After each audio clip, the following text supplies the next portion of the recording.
Jasmine05 channel. Oy, salamat Jasmine. So, pumasok si Jasmine, oh. Bagong ano lang po ito, member ng KRRS. Paki-subscribe po guys sa 171 na live viewers po natin ngayon. Kung hindi pa po kayo nakasubscribe kay Jasmine05, paki-subscribe po guys. Legit member po yan ng Kalingap Prab Reactors and sponsor. Ayan. So, mga Kalingap, kamusta tayong lahat?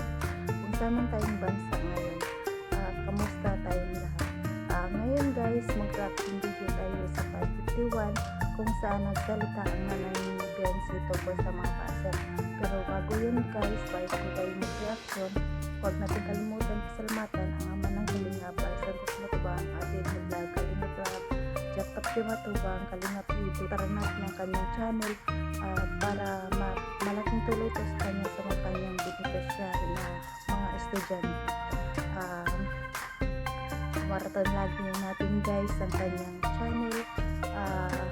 Supportahan natin guys ang mga keyboys, nandyan charity vloggers, Kalingap team, Kalingap supporters, mga reactors. Supportahan natin sila guys. Skip ads guys para malaking tulong ito sa kanila sa mga kanilang ginagawa araw-araw.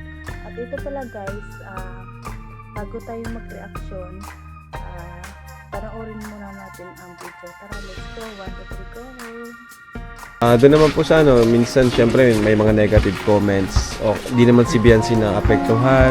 Strong naman siya. Pag may mga bash sa kanya, Ano po? Hindi na lang, sabi ko, yung pansin. Hindi niya pinapa. Hindi naman yan nakakaano sa inyo na kasi tahimik lang po yung pamilya nyo. About sa ganyan, ano po? Saka hindi mo naman maano yung ano ng tao, kung anong Oo, sabihin kasi totoo. hindi mo naman hawak yung mga isip nila. Kahit anong gawin mo Hindi mo naman hawak yung isip nila. Hindi niya po kontrolado. Sabi, Tama po yun. Hindi naman kilala nila yung tao. Kaya Saka hindi nasa natin ano din po sila pwedeng i-judge. Normal naman po kasi nasa social media baga million na nakakapanood. So, normal na may iilan doon na talagang hindi ka magugustuhan. Normal po yun. Lahat naman. Hindi naman, wala naman So, tayong dapat okay naman po si Biancy ngayon. Okay. Okay Sa mga dati po, wala naman po nagbago sa kanya kung ano siya dati. Wala naman. Na ngayon ay, siyempre, marami sumusuporta. So, ayun guys, napanood na natin ang video, no? Doon nagsalita ang nanay ni Biancy tungkol sa mga baser. Ang sabi ni Kalingap Rab, hindi naman naapektuhan si Biancy tungkol sa mga issue at sa mga baser.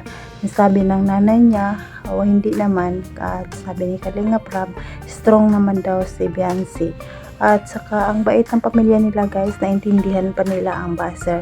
Ang sabi ka ng nanay ni Biancy, hindi naman daw nila pwede i-judge kasi hindi naman daw nila kilala. Grabe, napakabait ng pamilyang ito. Sana wag si Biancy magbago at wag siya magbasa ng comment, yun lang. Didman niya na lang, ignore niya guys. Alam namin na kayang-kaya ni Biancy ang lahat ng mga pagsubok na yan at malalagpasan dahil talagang ang buzzer nandyan sa social media tayo. Kahit kailan mayroon tayong buzzer, kahit gaano ka pa kabait, gaano ka pa ganda, gaano ka pa kagaling, talagang may masasabi ang tao guys. Kaya wag mo na lang pansinin Biancy ang mga negative comment. At isa pa, wag ka magbasa dahil huwag mong basahin ang mga comment section dahil para hindi ka maapektuhan ng husto. May isa pa akong video clip, panoorin natin ito. Tara, let's go. 1, 2, 3, go. Yung pag napunta kami sa daig, minsan, yung mga pag may nakikita siyang pulubi, hanggang tingin na lang siya, kasi wala naman kaming maibigay, parehas din kami naghihirap. Ngayon, pag may mga kakasalubong siya, Nabigay siya, na. wow! Grabe guys, ngayon ko lang yun na Minsan bina-orderan niya ng pagkain. Grabe! Kaya sabi, nabibigla na lang ako, para kanino yan? Doon mama o sa matanda.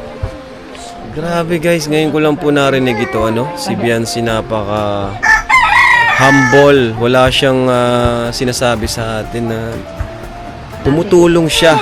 Sarili niyang pera, no? Yung Tapos, sa halip na sa kanya yun. Punta sa kanya dito kahapon. Siguro, may ano po dyan sa elementary. Opo. Parang humihingi lang ng pang crown yata. Parang daw kung sabi niya, sige, magbibigay siya. Parang solicitation. So, itong video clip guys, tungkol naman ito sa kabaitan ni Biancy kung gaano siya talaga kabait. Off-cam man o may camera, talagang ganun na siya talaga guys. Napakabait niya. Ang sabi nga ng nanay niya, punta daw sila sa dait, may makasalubong siyang matanda. Bumibili siya ng pagkain na ibibigay niya doon sa matanda. Sabi ng nanay niya, kahit sino yan na pagkain, sabi niya mama sa mga mamatanda. Grabe si Biancy guys, kahit off-cam, ganyan ang ginagawa niya. Talagang deserve niya ang mga tulong na tatanggap galing sa mga sponsor dahil sobra niyang bait talaga. Wala kaming masabi sa kabaitan niya. At saka marami din daw pupunta sa bahay nila, nagsusulisit, yung mga para sa school. Pinipigyan niya guys, napakabait ni Biancy. Sobra. Sana hindi ka magbago Biancy dahil kami mga solid supporters mo, lagi nakaalala sa iyo. Ayan guys, dito na lang ang aking video. Sana supportahan niyo rin ang aking video guys. It's me, Jasmine 05 channel. Sana supportahan niyo rin ako guys. Supportahan niyo rin ang aking mga kasamahan sa KRRSG. Sana hindi kayo magsawa sa kapanood sa amin at malaking tulong din po sa amin ito. At ang mga ibabalik din po natin guys ang ating mga kita dito sa YouTube, ipang tulong din natin, ipang charity din natin sarap din sa pagkiramdam kung nakatulong tayo sa ating kapwa. Tara na guys, hanggang dito na lang. Bye bye, sa sunod ulit.